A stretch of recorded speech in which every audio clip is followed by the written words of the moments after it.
it's Tina O'Dwyer, tourism trainer, facilitator and clarity coach. Today I'm speaking about the importance of stories in food tourism. This week, to help me put together a programme of supports for food tourism networks that I'm working with, I sent out a question to my LinkedIn network, and here it was. If you could write the step-by-step manual for developing a food tourism proposition in a destination, what would your recommendations be? And I'm grateful to all of those who replied, and I want to share with you one particular comment that stood out really for its passion and its insight. It's from a person called Eric J. Hoffman, who's a content creator for culinary and wine tourism. And I'm going to read Eric's comment. Stories, stories, stories. Every destination has at a base level food and drink. But what stories can you tell about the local ingredients, the traditional dishes, and most importantly, the people behind it all? Travellers want to hear those stories for themselves and then take them home to retell to family and friends. Eric shared the example of a year-long project he was involved with in the Costa Brava in Spain to uncover the stories of 30 wineries in the region. It reminded me a lot of a project I was involved in some years ago, leading the creation of the Burren Food Trail in the west of Ireland.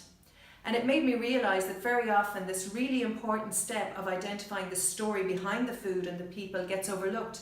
And it gets overlooked in the rush to get the experience out there and to attract the visitor and to let them know what we're doing.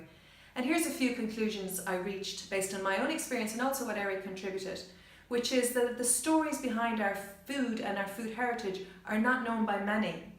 Instead, they're known by few, and therefore they're not widely shared.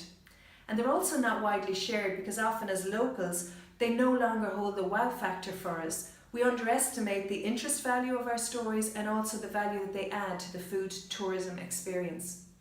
So how do we take that knowledge then to help us develop the food tourism proposition? Well, here's a few simple steps. The first thing we need to do is to allow time to elicit the stories. In Eric's project, it took a year, but really to uncover those stories, document them and pull them together. We also need to ensure that we encourage local people to understand the interest value of their story and the value it adds to the overall proposition in the destination and to the tourism experience overall.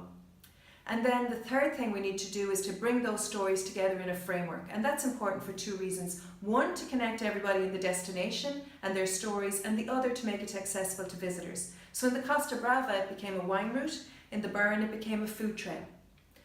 If the time is taken to uncover these stories properly, to really unearth the stories, and some of them might go very far back, some of them could be quite recent, then we can be sure that the destination's proposition is built on authenticity and integrity. And we do know that authenticity and integrity are two of the defining features of successful food tourism destinations.